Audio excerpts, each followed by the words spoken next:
Hi guys, welcome back to my YouTube channel. This is Deepu Jawadi. Good evening from Bhimavaram. మరోసారి కొత్త series అయితే మీ ముందుకు వచ్చాను గైస్. ఆల్రెడీ మీకు తమిళ చూడగానే అర్థమైపోయి ఉంటుంది నేను అమర్నాథ్ యాత్రకు వెళ్తున్నానని చెప్పి. ఈ ట్రిప్ వచ్చేసి టోటల్ 10 days ఉంటుంది అనమాట. దానికి సంబంధించిన లగేజ్ అంతా ప్యాక్ చేసి నేనైతే మా హౌస్ నుంచి స్టార్ట్ అయిపోయాను. యాక్చువల్లీ ఈసారి నేను ఒక్కడే వెళ్తాను, మా డాడీ రావట్లేదు. నేను స్టేషన్ దగ్గర దింపడానికి అని చెప్పి వస్తున్నారు ఆయన. నేను ఎప్పుడే కదా ఇప్పుడు లాంగ్ ట్రిప్స్కి వెళ్ళినా సరే మా అమ్మగారి దగ్గర రావడం నాకు సెంటిమెంట్. మన భీమవరం గ్రామ దేవత మా ఊళ్ళం తెలుగు దండం పెట్టేసుకుని మా ఊళ్ళం కూడా వెనకాల టిఫిన్ చేసి అక్కడ డైరెక్ట్ స్టేషన్ కి వెళ్ళిపోయాను. నేనైతే ఎప్పటి నుంచి అనుకుంటున్నాను అమర్నాథ్ యాత్రకు వెళ్దాం అని చెప్పి. ఈసారి మా డాడీ వాళ్ళ ఫ్రెండ్స్ వెళ్తున్నారు కదా అని చెప్పి వాళ్ళతో వెళ్తాను అనమాట. అమర్నాథ్ యాత్రకు వెళ్ళడానికి ఫస్ట్ అయితే మనం జమ్మూ తవి రీచ్ అవ్వాలి. జమ్మూ తవి రీచ్ అవ్వడానికి ద బెస్ట్ వే అయితే ట్రైన్ జర్నీ అని నేను చెప్తాను. కాకపోతే ఒక 2 days టైం పడుతుంది. యాక్చువల్లీ నా జర్నీ వచ్చి సికింద్రాబాద్ జంక్షన్ నుంచి అనమాట. నేను రాత్రి నర్సాపురం టు లింగంపల్లి ఎక్స్ప్రెస్ కి భీమవరం ఎక్కి సికింద్రాబాద్ రీచ్ అయ్యాను. అప్పటికప్పుడు తీసుకుంటాం వల్ల స్లీపర్ క్లాస్ దొరికింది. నైట్ అయితే అసలు నిద్రపడలేదు, చాలా రోజుల తర్వాత స్లీపర్ క్లాస్ ఎక్కాను. అండ్ ఫైనల్ గా మనం జర్నీ చేయబోయే ట్రైన్ అయితే వచ్చేసింది. ఈ ట్రైన్ వచ్చేసి హంసఫర్ ఎక్స్ప్రెస్ అనమాట. ఈ ట్రైన్ నెంబర్ వచ్చేసి 22705 తిరుపతి టు జమ్మూ తవి హంసఫర్ ఎక్స్ప్రెస్. ఈ హంసఫర్ ఎక్స్ప్రెస్ కి ఒక స్పెషాలిటీ ఉంది గైస్. మాక్సిమం ఈ ట్రైన్ కొన్న అన్ని కోచెస్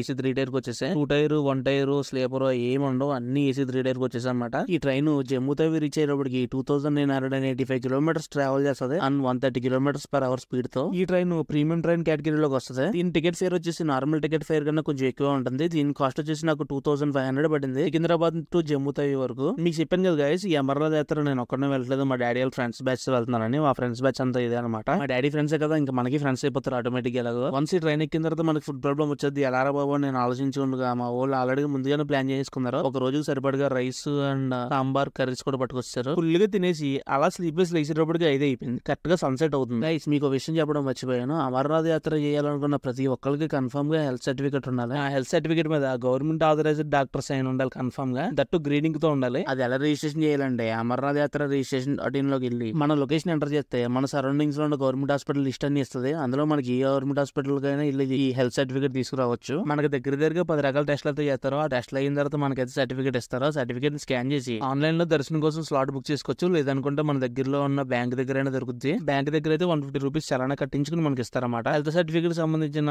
ఫామ్ పక్కన డిస్ప్లే చేసాను గైస్, ఒకసారి చెక్ చేయండి. ఈ అమర్నాథ్ ట్రెక్కింగ్ అనేది చాలా టఫెస్ట్ ట్రెక్కింగ్ అన్నమాట. అందుకే దీనికి హెల్త్ సర్టిఫికేట్ మ్యాండేటరీ. జర్నీ చేయాలనుకున్న ఎవరైనా సరే ఇది మాత్రం మర్చిపోకండి. వీటి గురించి ఎక్స్ప్లెయిన్ చేస్తే ట్రైన్ లో ఒక రోజు అంతా గడిచిపోయింది నాకు.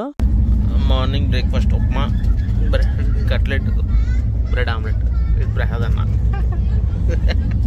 గైస్ మీకు ఇప్పుడు కనబడుతుంది చూసారా, ఇదే మహారాజా ఎక్స్ప్రెస్. మన ఇండియాలో ఉన్న లగ్జరీస్ టూరిస్ట్ ట్రైన్ లో ఇది కూడా ఒకటే. ఇది మన IRCTC ద్వారా ఆపరేట్ చేయబడుతుంది. మన ఇండియాలో ఉన్న కొన్ని ముఖ్యమైన ప్లేసులకు మాత్రమే ఇది వెళ్తుంది. దీని టికెట్ ప్రైస్ వచ్చి స్టార్టింగ్ 4 lakhs నుంచి ఉంటుంది. మన ట్రైన్ కి ఉన్న స్టేషన్స్ తక్కువ స్టేషన్స్ అయినా సరే అత్తమాటు ప్రతి చోట అయిపోతుంది. అంబాలా జంక్షన్ కి 12 రావాల్సిన మన ట్రైన్ మధ్యాహ్నం 3 వచ్చింది. ఇంకా ఫుడ్ కష్టాలు అయితే మొదలైపోయినాయి మనకి. ఇక్కడ ఏదో అండా బిర్యానీ ఉండే తీసుకున్నాము, చాలా వరస్ట్ గా ఉంది. ఇప్పటికే ట్రైన్ కి మనం 36 గంటలు అయిపోయింది. చాలా అంటే చాలా సరిగా వచ్చేస్తుంది ట్రైన్ లో. మాక్సిమం ఈ మధ్య ఫ్లైట్ జర్నీలు ఎక్కువ అలౌడ్ అయిపోయినామో ట్రైన్ జర్నీ బాగా బోర్ కొట్టేస్తుంది. ఫైనల్ గా జలంధర్ ఘాట్ జంక్షన్ కి అయితే వచ్చాం. ఇక్కడికి 2:30 రావాల్సిన ట్రైన్ సాయంత్రం 5 వచ్చింది. జమ్మూ తవి దగ్గర రీచ్ అయిన తర్వాత దగ్గర 2 hours నుంచి ఇక్కడ ట్రైన్. కానీ ఈ మొక్కలు ఏదో నాకు కొంచెం తేడా కొడుతున్నాయి. మీకు ఏమైనా తెలిస్తే చెప్పండి. అండ్ ఫైనల్ గా మనం ఎప్పటి నుంచో వెయిట్ చేస్తున్న జమ్మూ తవి స్టేషన్ అయితే రీచ్ అయిపోయింది మన ట్రైన్. ఇక్కడ నుంచి నెక్స్ట్ మనం ఎక్కడికి వెళ్ళాలి, ఎక్కడికి వెళ్ళి సబ్మిట్ చేయాలి, ఎక్కడికి వెళ్ళి ఏమి తీసుకోవాలి అనేది నాకైతే ఏమీ తెలియదు. బయటికి వెళ్ళి చూసుకున్న తర్వాత మొత్తం అన్ని గురించి తెలుసుకోవాలి. ప్రెసెంట్ ఇక్కడ దిగిన వెంటనే సిగ్నల్ అయితే కట్ అయిపోయింది. అండ్ ఇక్కడ లోకల్ సిమ్ అయితే ఒకటి కన్ఫర్మ్ గా తీసుకోవాలి. ఇది జమ్మూ కాశ్మీర్ స్టేట్ కాబట్టి మన ప్రీపెయిడ్ సిమ్స్ అయితే పనిచేయవు. ఓన్లీ పోస్ట్ పెయిడ్ సిమ్స్ మాత్రమే పనిచేస్తాయి ఇక్కడ.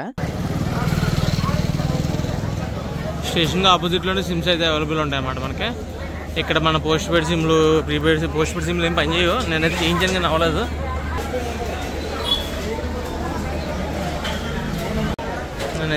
నేనైతే సిమ్ ఇక్కడ తీసుకున్నాను. సిమ్ వచ్చి 350 రూపీస్, అన్లిమిటెడ్ డేటా. అండ్ ఇంకా చాలా అయితే ఉంటాయి ఇక్కడ నెట్వర్క్స్.